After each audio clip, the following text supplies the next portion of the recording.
Hello my dear students. कैसे हैं आप लोग? आशा है अच्छे होंगे, स्वस्थ होंगे।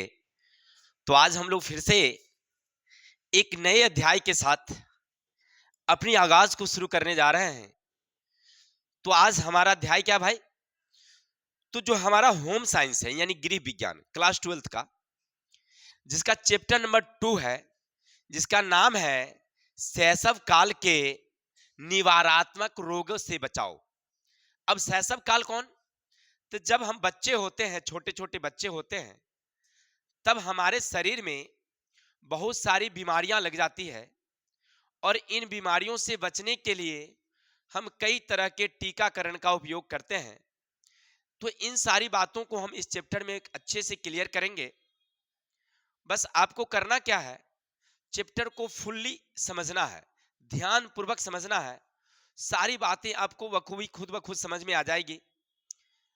तो चलते हैं, हम लोग देखते हैं चैप्टर क्या कहता है। यानी मूल रूप से हम चैप्टर में पढ़ेंगे क्या? तो मूल रूप से पढ़ना हमें संक्रामक रोगों से बचाओ। यानी चैप्टर हमारा क्या कहता है कि जो हमारे शरीर में कुछ रोग होते हैं, तो संक्रामक रोग से बचाव के क्या क्या तरीके हैं, इसको इस चैप्टर में मूल रूप से पढ़ना है। तो सबसे पहले पढ़ना क्या मेरे भाई? तो स्वास्थ्य क्या है, रोग किसे कहते हैं, रोग के कितने प्रकार हैं, फिर संक्रामक रोग किसे कहते हैं, इसके कितने प्रकार हैं, संक्रामक रोग के प्रसार के क्या क्या कारण हैं, इनके प्रसार के रोकथाम के क्या उपाय हैं। इन सारी बातों को इस अध्याय में क्लियर करेंगे। चलिए फिर समझिए हमें क्या पढ़ना है मूल रूप से। तो पहला पढ़ना है कि स्वास्थ्य क्या है, फिर पढ़ना है रोग किसे कहते हैं, रोग के कितने प्रकार हैं, अगर रोग है तो संक्रामक रोग कौन सा है, संक्रामक रोग के कितने प्रकार हैं, इसके फैलने के क्या कारण हैं, फिर इसके रोकने के क्या क्या उपाय हैं। इन तमाम सारी बातों का हम इस अध्याय में क्लियर करेंगे। तो मेरे भाई अब आप समझ ही गए होंगे कि मुझे क्या क्या पढ़ना है चैप्टर में। तो सबसे पहले समझते हैं कि स्वास्थ्य क्या है। देखिए हमें पढ़ना क्या है मेरे भाई, स्वास्थ्य क्या है। तो WHO यानी कि वर्ल्ड हेल्थ ऑर्गेनाइजेशन हमें कहता है कि अगर कोई व्यक्ति अपनी शारीरिक रूप से, मानसिक रूप से, सामाजिक रूप से अगर स्वस्थ हो, यानी ना तो उसका कोई अंग प्रत्यंग कटा फटा नहीं हो, यानी शारीरिक रूप से बिल्कुल सही हो, किसी अंग में कोई दर्द भी ना हो। दूसरा, वह अपने पारिवारिक स्थिति में यानी मानसिक स्थिति से बिल्कुल ठीक हो, परिवार के सब लोग खुशहाल जिंदगी जी रहा हो, आर्थिक दृष्टि से संपन्न हो, यानी किसी चीज का उसका मानसिक प्रेशर ना हो। अगर कोई व्यक्ति अगर कोई व्यक्ति सामाजिक तौर पर समाज से किसी तरह का कोई लड़ाई झगड़ा ना हो, अगर वो बिल्कुल सही है, तो हमें उसे कहेंगे स्वस्थ। ऊपर वाला लाइट देखिए जला हुआ नहीं, उसको जला दीजिए, बीच वाला ऊपर से। तो हम लोग पढ़ रहे थे कि जो हमारी शारीरिक, मानसिक और सामाजिक तीनों स्थिति में अगर हम सही हैं, तो हम क्या है, स्वस्थ है। अगर हम इन तीनों स्थिति में स्वस्थ नहीं है, मतलब सही नहीं है, तो हम स्वस्थ नहीं है। मान लीजिए कि हमारा पूरा बॉडी सही है, लेकिन एक हाथ की उंगलियों की नाखून काटते समय ना एक थोड़ा सा जो ब्लेड है ना लग गया मुझे, तो भी हम स्वस्थ नहीं है। WHO कहता कि आप स्वस्थ नहीं है। अगर मान लीजिए हम बिल्कुल सब कुछ से स्वस्थ हैं, लेकिन हमारी परिवार में हमारी माँ से झगड़ा हो रहा है, तो हमारी मानसिक व्यस्त रहता है, किसी न किसी चीज को बार बार वो सोचता है, तो WHO कहता कि आप ऐसी स्थिति में भी सही नहीं है। अगर हमारे घर की आर्थिक स्थिति सही नहीं है, तो भी हम स्वस्थ नहीं है। स्वस्थ कहां से होंगे? तो मानसिक, सामाजिक और शारीरिक तीनों रूप से अगर आप स्वस्थ हैं तो स्वस्थ हैं। क्लियर? इतना समझ गए? चलिए, तो अगर कोई व्यक्ति पूछे भाई स्वस्थ किसे कहते हैं, तो बता सकते हैं। अब यहां से एक बात समझ में आती है कि जब कोई व्यक्ति स्वस्थ रहता है, तो उसमें काम करने की क्षमता ज्यादा होती है।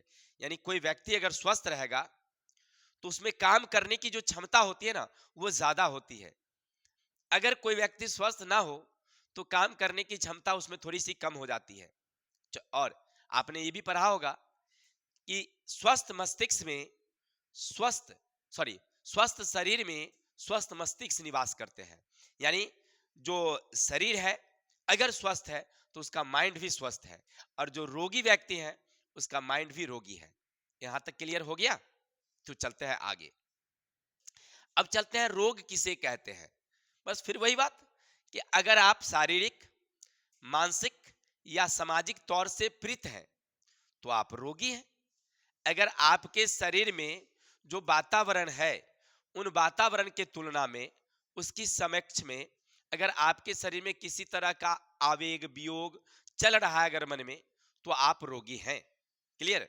तो रोग का मतलब हुआ या तो आप शरीर से या मानसिक रूप से या सामाजिक रूप से आप पीड़ित हैं, तो आप क्या हैं? रोगी हैं। यहां तक क्लियर? तो रोग को हम दो भागों में बांटते हैं। पहला हमारा रोग का है सामान्य रोग और दूसरा है संक्रामक रोग। रोग को कितने भागों में बांटा गया? दो भागों में, एक सामान्य रोग, एक संक्रामक रोग। अब आपके दिमाग में आता सामान्य रोग क्या है, तो हमें ये पढ़ना नहीं है लेकिन फिर भी बता देते हैं कि वैसे रोग जब एक व्यक्ति को हो जाए उससे किसी दूसरे व्यक्ति को नहीं हो रहा हो तो सामान्य रोग है। लेकिन कुछ ऐसे रोग हैं जो एक व्यक्ति से दूसरे व्यक्ति में होता है तो संक्रामक रोग है। अब इस चैप्टर में तो मूल रूप से हमें संक्रामक रोग के बारे में ही पढ़ना है, तो चलते हैं विस्तार से पढ़ते हैं कि भाई संक्रामक रोग किसे कहते हैं। अगर आपसे कोई पूछे कि भाई संक्रामक रोग किसे कहते हैं तो क्या बताएंगे? वह रोग जो एक व्यक्ति से दूसरे व्यक्ति में भोजन, हवा, छुआछूत, कीट, मच्छर इत्यादि के माध्यम से जब दूसरे व्यक्ति में चला जाता है तो वो संक्रामक रोग कहलाते हैं। यानी वैसे रोग जो एक व्यक्ति से दूसरे व्यक्ति में छुआछूत के कारण फैलती है, तो ऐसे रोग को क्या बोलेंगे हम लोग? संक्रामक रोग। जैसे हमारा चेचक, एड्स, खुजली, हैजा इत्यादि जो है ना, वो क्या हमारा संक्रामक रोग है। आशा रखें क्लियर हो गया। तो अभी तक पढ़ रहे थे आप, पहला स्वास्थ्य किसे कहते हैं, फिर आपने पढ़ा रोग किसे कहते हैं, तीसरा आपने पढ़ा कि संक्रामक रोग किसे कहते हैं। हमने नोट यहां रखा है, संक्रामक रोग में जीवाणु या विषाणु लगातार हमारे शरीर में प्रवेश करते रहते हैं, लेकिन जैसे ही उसे अनुकूल वातावरण मिलता है तो वह तेजी से गुणन करती है और हमें बीमार कर देती है। देखिए, कहने का मतलब यह हम कह रहे थे कि ऐसा नहीं कि अभी हमारे शरीर में रोग नहीं जा रहा है, कीटाणु विषाणु तो हमारे शरीर में अभी भी जा रहा है, लेकिन जैसे ही हमारे शरीर में उस सूक्ष्म जीव के लिए अनुकूल परिस्थिति मिलता है, उस सूक्ष्म जीव के लिए अनुकूल परिस्थिति मिलता है, तो वह तेजी से गुणन करना शुरू कर देता है और हमें रोगी बना देता है। ठीक है? तो पहली बात आपने क्या समझा कि सूक्ष्म जीव हमारे शरीर में जा तो रहा है, हमेशा जा रहा है, अभी भी जा रहा है, जब हम सो रहे होते हैं तब भी जा रहा है, लेकिन वह एक्टिव नहीं हो पाता है क्योंकि हमारे शरीर में जो है ना, वो जाने के बाद निष्क्रिय हो जाता है। लेकिन कभी कभी हमारी जो रोग प्रतिरोधी क्षमता है उससे ज्यादा एक्टिव हो जाता है तो हमें बीमार कर देता है। क्लियर? यानी हम हमेशा बीमार से पीड़ित रहते हैं, लेकिन जब वो एक्टिव होता है तब हमें पता चलता है, इससे पहले पता नहीं चलता है। तो हमने क्या लिखा नोट में? संक्रामक रोग जीवाणु विषाणु लगातार प्रवेश करते रहते हैं, लेकिन जब वो हमारे शरीर में जाता है और तेजी से गुणन करता है, जब ये फैल जाता है, तब हमें इसके बीमारी का पता चलता है, अन्यथा नहीं पता चलता है। क्लियर? तो अभी तक आपने तीन बातें पढ़ा। पहला पढ़ा स्वास्थ्य किसे कहते हैं, तो हमने बताया कि जब कोई व्यक्ति शारीरिक रूप से, मानसिक रूप से या सामाजिक रूप से बिल्कुल स्वस्थ हो तो उसे स्वस्थ कहेंगे। दूसरा हमने उसमें बताया कि स्वस्थ शरीर में ही स्वस्थ मस्तिष्क निवास करता है। तीसरा हमने बताया कि अगर कोई व्यक्ति स्वस्थ है तो उसमें काम करने की क्षमता ज्यादा होती है। क्लियर? फिर हमने दूसरी बात पढ़ा रोग किसे कहते हैं। हमने बताया कि अगर कोई शारीरिक रूप से या मानसिक रूप से या सामाजिक रूप से पीड़ित है तो उसको कहते हैं कि वह रोगी है। उसमें काम करने की क्षमता जो स्वस्थ व्यक्ति होती है उससे कम जाती है। रोग को हमने दो प्रकार से बांटा, एक सामान्य रोग, संक्रामक रोग। अभी पढ़ रहे थे आप संक्रामक रोग किसे कहते हैं, तो वैसे रोग जो हवा के माध्यम से, छुआछूत के माध्यम से या भोजन के माध्यम से, कीट या मच्छर के माध्यम से जब एक व्यक्ति से दूसरे व्यक्ति को हो जाए तो उसको कहते हैं संक्रामक रोग। जिसमें हमने बताया एड्स, चेचक, खुजली, अतिसार इत्यादि बहुत सारे रोग हैं, तो इसको हम लोग कहते हैं संक्रामक रोग। हमने बताया संक्रामक रोग की जो सूक्ष्मजीव है यानी जीवाणु विषाणु, वो भोजन के माध्यम से, हवा के माध्यम से हमेशा हमारे शरीर में जाता रहता है, लेकिन वह तब तक एक्टिव नहीं होता है जब तक हमारे शरीर में रोग प्रतिरोधी क्षमता ज्यादा होती है। लेकिन वह तब एक्टिव हो जाता है जब हमारी रोग प्रतिरोधी क्षमता कम हो जाती है, तो हम बीमार हो जाते हैं, तब मुझे पता चलता है कि हम बीमार हैं। यहां तक किसी को दिक्कत? अब आगे चलेंगे। अब हमें पढ़ना है संक्रामक रोगों की क्या क्या विशेषताएं हैं। तो चलते हैं, संक्रामक रोग की कुछ तो विशेषता होगी, कैसे आप जानेंगे कि यह संक्रामक रोग है, इसकी क्या क्या खासियत है। तो पहला बात, फैलने के कारण। यह एक व्यक्ति से दूसरे व्यक्ति में छुआछूत से फैलती है। यह स्वस्थ व्यक्ति को भी संक्रमित कर देता है, इसलिए रोगी व्यक्ति से दूर रहना चाहिए। देखिए संक्रामक रोग क्या है कि एक व्यक्ति से छुआछूत के माध्यम से दूसरे व्यक्ति को हो जाता है। जैसे मान लीजिए किसी व्यक्ति को चेचक हो गया है, अगर आप उसके बिछावन पर रहते हैं, उसको खुजली हो गया है, आप उसके साथ खेलते हैं, तो आपको भी वो रोग हो सकती है। अब ऐसी स्थिति में आपको क्या करना होता है, हमें दूर रहना पड़ता है। संक्रामक रोग की एक खासियत क्या है कि वह तेजी से फैलती है एक व्यक्ति से दूसरे व्यक्ति में, एक खासियत। दूसरी है निश्चित अवधि। देखिए एक संक्रामक रोग जो होती है ना, ऐसे कुछ रोग ऐसे होते हैं जो ज्यादा स्थायी होते हैं, लेकिन कुछ ऐसे संक्रामक रोग हैं उसकी एक निश्चित अवधि होती है। उस अवधि के बाद वो धीरे धीरे खत्म हो जाती है। उस अवधि के बाद वो धीरे धीरे क्या हो जाती है, खत्म। जैसे सर्दी खांसी है, आपको ज्यादा दिनों तक नहीं रह सकती है, वो एक निश्चित अवधि के बाद धीरे धीरे क्या हो जाती है, खत्म। यानी जो संक्रामक रोग है उसकी एक निश्चित सीमा होती है, आयु होती है। उस आयु के बाद वह सूक्ष्मजीव धीरे धीरे अपने आप निष्क्रिय होने लगता है और आप क्योर हो जाते हैं। ठीक है। और आगे है एक बार संक्रियता। एक बार संक्रियता का मतलब होता है कि मान लीजिए कोई सूक्ष्मजीव आपके बॉडी पर काम कर रहा है, यानी कहने का अर्थ है कि आपको रोग शरीर में आ रहा है, तो वो सूक्ष्मजीव एक बार ही आपके शरीर पर एक्टिव होगा, फिर वो तत्काल दोबारा एक्टिव नहीं होगा। जैसे मान लीजिए आप एक बार सर्दी में आ गए हैं, तो समझिए आप पर कबक का प्रभाव था, तो आपको सर्दी खांसी हो गई, चलिए बहुत अच्छी बात है। लेकिन जैसे ही वो निष्क्रिय हो गया कबक, तो आप फिर 2 दिन बाद फिर से आप सर्दी खांसी में नहीं आएंगे, क्योंकि आप पर वो एक बार ही एक्टिव होगा। एक बार एक्टिव हो गया जो सूक्ष्मजीव, वो अगर समाप्त हो गया, निष्क्रिय हो गया, तो फिर डबल वो निष्क्रिय नहीं होगा। ठीक है। तो अभी पढ़ रहे थे आप, क्या पढ़ रहे थे, तो संक्रामक रोग की विशेषता। पहला पढ़ रहे थे फैलने के कारण, दूसरा पढ़ रहे थे निश्चित अवधि, और तीसरा पढ़ रहे थे एक बार की संक्रियता। चलिए बहुत अच्छा, यहां तक क्लियर हो गया। अब आगे चले। आगे है रोग उत्पन्न करने के समय, यानी कि आपके शरीर में रोग कैसे उत्पन्न होते हैं, क्या उसकी अवधि होती है। चलते हैं तो समझिएगा।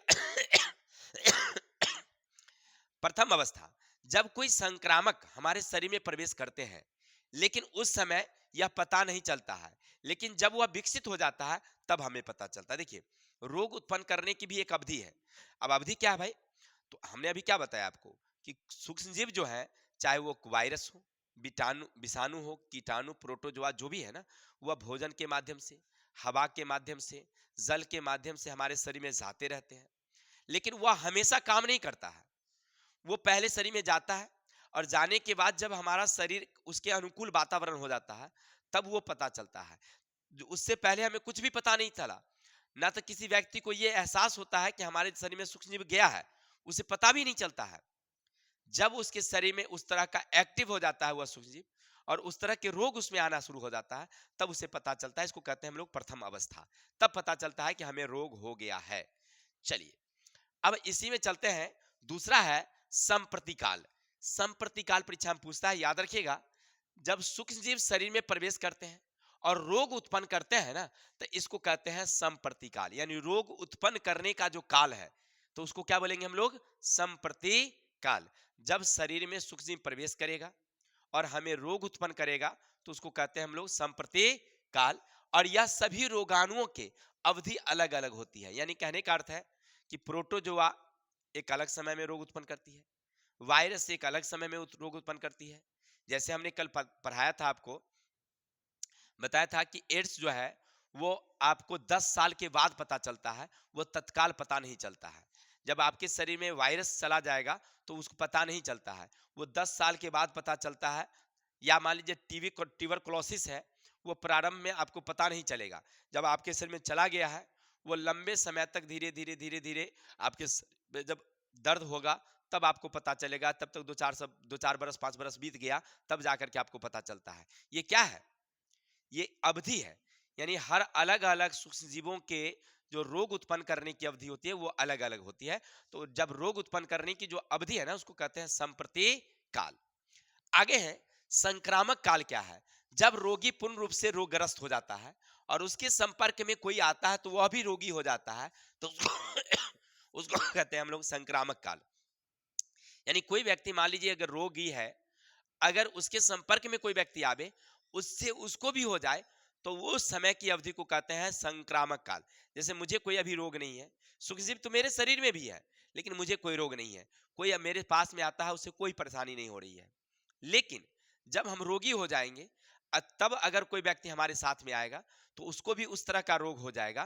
तो ऐसे रोग को कहते हैं हम लोग संक्रामक काल। यानी कि रोग जब फैलता है तो फैलने की अवधि को क्या बोलेंगे हम लोग? संक्रामक। तो अभी पढ़ रहे थे आप रोग उत्पन्न करने के समय। रोग उत्पन्न करने के समय जिनमें हमने देखा प्रथम अवस्था, जिसमें कीटाणु हमारे शरीर में गया है लेकिन अभी रोग उत्पन्न नहीं किया है। फिर हमने देखा दूसरा संप्रति काल, रोगाणु गया है, रोग उत्पन्न कर रहा है, तो संप्रति काल। लेकिन तीसरा हमने देखा संक्रामक काल, जब रोग में कीटाणु हमारे शरीर में गया है, कीटाणु हमारे शरीर में गया है, रोग उत्पन्न भी हो गया, अब यहां से अब कोई व्यक्ति हमारे संपर्क में आएगा तो उसको भी रोग हो जाएगा, तो ये कहलाता है संक्रामक काल। यहां तक कोई डाउट? चलिए, ये टॉपिक्स क्लियर हो गया। अब आगे चलते हैं। बाल्यावस्था के रोग।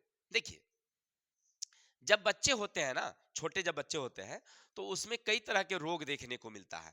खास करके देखिए, जब बच्चा नवजात होता है ना तो उसमें बहुत सारे रोग मिलते हैं देखने को। तो ऐसे अवस्था में रोग जो उत्पन्न होते हैं उसको कहते हैं बाल्यावस्था के रोग।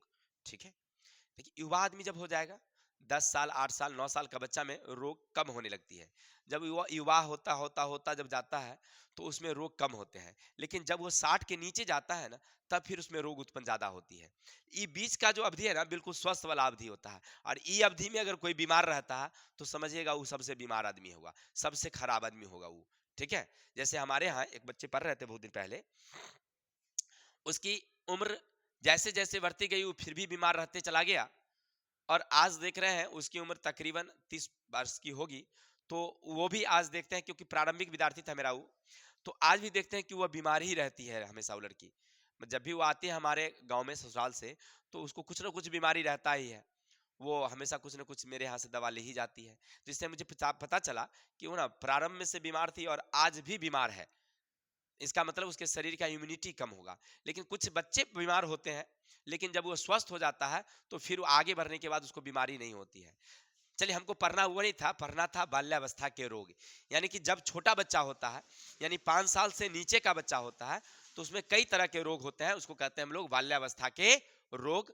और बच्चों में रोग फैलने के दो कारण हैं, एक है संक्रामक रोग और दूसरा है सामान्य कारण। यानी संक्रामक कारण और दूसरा क्या है? सामान्य कारण। तो हमको चैप्टर क्या कहता है संक्रामक के बारे में पढ़ने के लिए, तो हम उसी को पढ़ते हैं। अर्थात संक्रामक रोग के 3 घटक क्या है। आपसे पूछेगा परीक्षा में कि भाई संक्रामक रोग के 3 घटक कौन कौन से हैं, बताइए। तो पहला याद रखिएगा, उसका नाम है होस्ट, दूसरा है प्रतिनिधि और तीसरा है माध्यम। यहां तक कोई दिक्कत? कहने का अर्थ है कि जो किसी बालक में संक्रामक रोग फैलने के कितने घटक हैं? 3। तो होस्ट किसे कहते हैं? किसी बालक में जब बीमारी होता है यानी रोग होता है, तो उस अवधि को हम लोग कहते हैं होस्ट। बच्चा में जब बीमारी होगा तो होने की अवधि को क्या बोलेंगे हम लोग? होस्ट कहते हैं। प्रतिनिधि, प्रतिनिधि का मतलब बीमारी होती किसके कारण है, कौन ऐसा गया जो उसको बीमार कर दिया, तो जो ले गया है ना बीमारी को, उसको कहते हैं प्रतिनिधि। जैसे मान लीजिए किसी बच्चा में रोग फैलने के कारण है, या तो होगा विषाणु, प्रोटोजोआ, जीवाणु, ये सूक्ष्म या तो हवा के माध्यम से, या मिट्टी के माध्यम से, या जल के, या दूषित भोजन इत्यादि के माध्यम से एक बच्चा से दूसरे में चला जाता है, या बच्चा में प्रवेश कर जाता है, तो उसको रोग हो जाता है। किसके कारण, ये जीवाणु के कारण, ये विषाणु के कारण, ये प्रोटोजोआ के कारण। तो इसको कहते हैं हम लोग प्रतिनिधि। प्रतिनिधि है ये रोग को ले गया है और ले जाकर के शरीर में क्या कर दिया, छोड़ दिया है, तो इसी को कहते हैं हम लोग प्रतिनिधि। तो संक्रामक रोग के पहले घटक कौन हो गए, होस्ट, दूसरा कौन हो गया, प्रतिनिधि, और तीसरा है माध्यम। किसके माध्यम से वह गया है, या तो वह भोजन के माध्यम से गया है, कपड़ा के माध्यम से गया है, या तो हवा के माध्यम से गया है।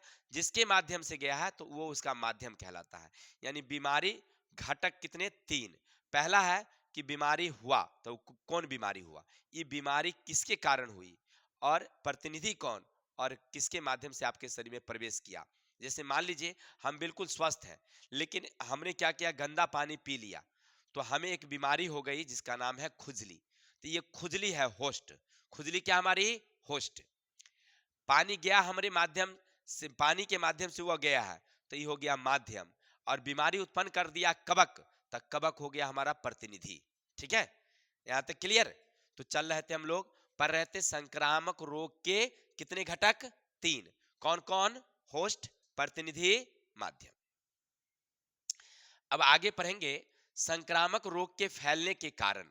देखिए संक्रामक रोग क्यों फैलती है, इसके क्या कारण है, तो इसके कई कारण हैं, याद रखेंगे। संक्रामक रोग के फैलने के कई कारण हैं। उन नंबर एक है कीट, यानी कोई सूक्ष्म कीट है, वो कीट क्या होता है, या तो आपको काट लेगा, डंस कर लेगी। अब ऐसी स्थिति में आपके शरीर में वो क्या हो जाएगा, फैल जाएगा। जैसे मान लीजिए एक मादा एनोफिलीज मच्छर है, वो एक मच्छर है, आपके शरीर पर बैठी, जैसे आपको डंस करेगी, जैसे काटेगी, तो आपके शरीर में ना अपना जो विषैला रक्त है वो क्या कर देगी, छोड़ देगी। अब आप मलेरिया के पीड़ित हो गए। ठीक है, चलिए इसी तरह से एक और रोग है जिसका नाम है टीवी, ट्यूबरक्लोसिस। उसका एक मच्छर है माइकोबैक्टीरियम ट्यूबरक्लोसिस। वो हवा के माध्यम से आपके शरीर में प्रवेश कर गया, तो वो भी आपके शरीर में टीवी ला देता है। अब लोग कभी कभी आप सुनते होंगे कि सर सुनते हैं कि तंबाकू से टीबी हो जाता है। चलिए तंबाकू से टीबी कैंसर होता है, तो जो लोग नहीं खाते हैं उसको कैसे हो जाता है भाई, जो नहीं पीते हैं सिगरेट उसको कैसे हो जाता है। तो एकरे पीछे का एगो कारण है। तो कारण क्या है, तो हवा के माध्यम से चला गया। मान लीजिए हमको टीबी हो गया, अब हम क्या करते हैं कि आपके सामने बार बार खांसते हैं, तो जब हम खांसेंगे तो हमारी हवा मुंह से जो है वो निकलेगी, और वो आपके सांस के माध्यम से आपके शरीर में प्रवेश कर गई, तो आपको भी हो गया। तो इस समय में ऐसे याद रखना चाहिए कि खांसते समय जो खास करके अगर उस चीज से पीड़ित व्यक्ति है, ट्यूबरक्लोसिस से पीड़ित है, तो उनको मुंह पर रुमाल या कोई टिश्यू पेपर डाल के तब खांसना चाहिए। ठीक है, ऐसे सामान्यतः। तो हम लोग पढ़ रहे थे कि कीट के माध्यम से हमें रोग फैलता है। दूसरा कारण है मक्खी द्वारा। मक्खी को आप देखे होंगे कि साफ जगह पर भी बैठती है और गंदे जगह पर भी बैठती है। कोई बिष्टा मल है, उस पर वह जाकर के बैठ गई, तब बैठी तो उसके पैर में ना उस गंदगी का जो सूक्ष्म जीव है वो चिपक गई, और जब वो उड़ी तो उड़ कर आई और हमारे भोजन पर बैठ गई, तो हमारी भोजन पर वह सूक्ष्म जीव ला करके क्या कर दी, छोड़ दी। अब जैसे छोड़ी, अब हम उसको समेट समाट के घिस दिए, अंदर चला गया। वो अंदर में जाने के बाद अगर मान लीजिए हमारी इम्यूनिटी अगर ज्यादा है, रोग प्रतिरोधी क्षमता अगर ज्यादा है, तो हमें कुछ नहीं होगा। लेकिन अगर रोग प्रतिरोधी क्षमता हमारे बॉडी का कम है, तो वह हमको बीमार कर देगी, है ना। तो मक्खी भी हमारी बीमारी का कारण बनती है। ठीक है ना। तो पहला पढ़ा आपने कीट, जिसमें मच्छर आ जाते हैं विभिन्न प्रकार के, वो जब डंस कर लेती है तब हम रोगी हो जाते हैं। दूसरा है मक्खी, जो गंदगी से उठकर हमारे भोजन पर आकर के बैठ जाती है तो हमें गंदा कर देती है। अगला कारण है संपर्क द्वारा। यानी कुछ रोग एक दूसरे व्यक्ति के संपर्क में आने से फैलता है। यानी कि मान लीजिए कुछ रोग ऐसे हैं जो हम एक दूसरे के संपर्क में जब जाते हैं तो फैलता है। तो कौन है? तो वो है चेचक, वो है खुजली, वो है आंख की बीमारी। जैसे मान लीजिए किसी को आंख आ गया, लाली लाली हो गया, कांची बहुत आता है, और अगर आपके बगल में बैठल है और वो एक बार आपको भी देख लेगा तो आपको भी हो जाएगा। तो ई कौन बीमारी भाई, कौन कनेक्शन है? वो हवा के माध्यम से हो गया, क्योंकि उसके आंख में जो है ना क्या निकलता रहता है, वो सूक्ष्म जीव निकलते रहता है, और वो आपके आंखों में चला गया, हो गया। या देखे होंगे किसी को ये गलसोता वाला बीमारी एक बार उठा तो सबको हो जाता है मोहल्ले में। ऐसा क्यों भाई? तो इसका भी कारण वही है, छुआछूत। यानी एक व्यक्ति के संपर्क में रहने से दूसरा को, अगर मान लीजिए आपके परिवार में एक बच्चे को बॉडी में खुजली हो गया है, पूरा दाना दाना हो गया, अब मान लीजिए उसके साथ उसका भाई सोता है, उसकी बहन सो रही है, तो उसको भी बच्चा को हो जाएगा। अगर उसी साबुन को कोई दूसरा व्यक्ति लगा रहा है तो उसको भी हो जाएगा। ये किसके कारण हुआ? तो संपर्क में आने के कारण हुआ है। अब आगे पढ़ेंगे हम लोग जल द्वारा। अब इसके जल के कारण भी हमारे शरीर में रोग होता है। कि देखिए कुछ तो गंदे जल से भी होती है, कुछ साफ जल से भी होती है, लेकिन हमको साफ जल वाला यहाँ नहीं पढ़ना है। जैसे आप सुनते होंगे जो गंदे जल है उसमें कई तरह के सूक्ष्मजीव पनपते हैं, और जब वो जल पी लेंगे ना तो हमें कई तरह की बीमारी आ जाएगी, जिसमें टाइफाइड है। उसमें क्या है? मूल रूप से टाइफाइड है, अतिसार है, पीलिया है। ये सब किसके कारण होती है? गंदे जल के पीने से होती है। ठीक है। लेकिन एक डेंगू बीमारी है, उसके जो कीड़े होते हैं ना वो साफ जल में पनपते हैं, याद रखिएगा। बहुत सारे परिवार के लोग क्या करते हैं, साफ जल को भंडार कर लेते हैं किचन में। ठीक है। तो आप याद रखिएगा कि वो किचन में पानी जो आप साफ रखे हुए हैं उसमें डेंगू मच्छर पनप जाता है, और वो पीजिएगा तो आपको डेंगू बीमारी हो सकती है। क्लियर? तो यहां तक आप समझ गए। अब आगे चलेंगे वायु के कारण, यानी हवा के कारण। यानी हवा से भी रोगी फैलता है। जैसे मान लीजिए हमें टीबी हो गया है, लेकिन हम तो आपके साथ रहते नहीं है ना, लेकिन आपके दरवाजे पर हम जाकर के खूब तेजी से खांस रहे हैं, खांस रहे हैं, खांस रहे हैं। अब खांसेंगे तो हमारी जो बलगमें निकलेगी उसके साथ साथ टीबी के कण भी निकलेंगे। अब वो हवा के माध्यम से उड़ा और वो आपके सांस में चला गया तो आपको भी हो जाएगा, है ना? तो हवा के द्वारा भी बीमारी होती है। वो कौन कौन है? टीबी है, ये डिप्थीरिया है, डिप्थीरिया है, ये बीमारी, खास खसरा है, ये हवा के माध्यम से होती है। क्लियर? तो हम लोग पढ़ रहे थे अभी संक्रामक रोग के फैलने के कारण। संक्रामक रोग के फैलने के किस किस कारण? तो पहला हमने देखा कीट के कारण, यानी सूक्ष्मजीव के कारण। दूसरा हमने देखा मक्खी द्वारा। तीसरा देखा हमने संपर्क द्वारा। अगला देखा हमने जल के द्वारा, फिर वायु के द्वारा। अब आगे पढ़ेंगे प्रदूषित वायु से होने वाले रोग। देखिए कुछ रोग ना हमें गंदे हवा के कारण भी हो जाती है, प्रदूषित वायु के कारण भी कुछ रोग होते हैं। जैसे मान लीजिए आप कभी गाड़ी का यात्रा किए होंगे, नहीं? अब वायुमंडल, खुले वायुमंडल में रहते हैं, ऑक्सीजन की मात्रा आपके शरीर में ठीक है, तो आपको कोनो बीमारी नहीं हो रहा है। लेकिन मान लीजिए अगर आप किसी गाड़ी से यात्रा कर रहे होते हैं तो आपको ना उल्टियां होना शुरू हो जाता है। इसका मतलब क्या है भाई? इसका मतलब है कि गाड़ी में जो पेट्रोल जल रही है, गाड़ी में जो डीजल जल रही है, तो उससे एक गैस निकलती है, उसका नाम है कार्बन मोनोऑक्साइड। अब वो मोनोऑक्साइड प्रदूषित वायु है।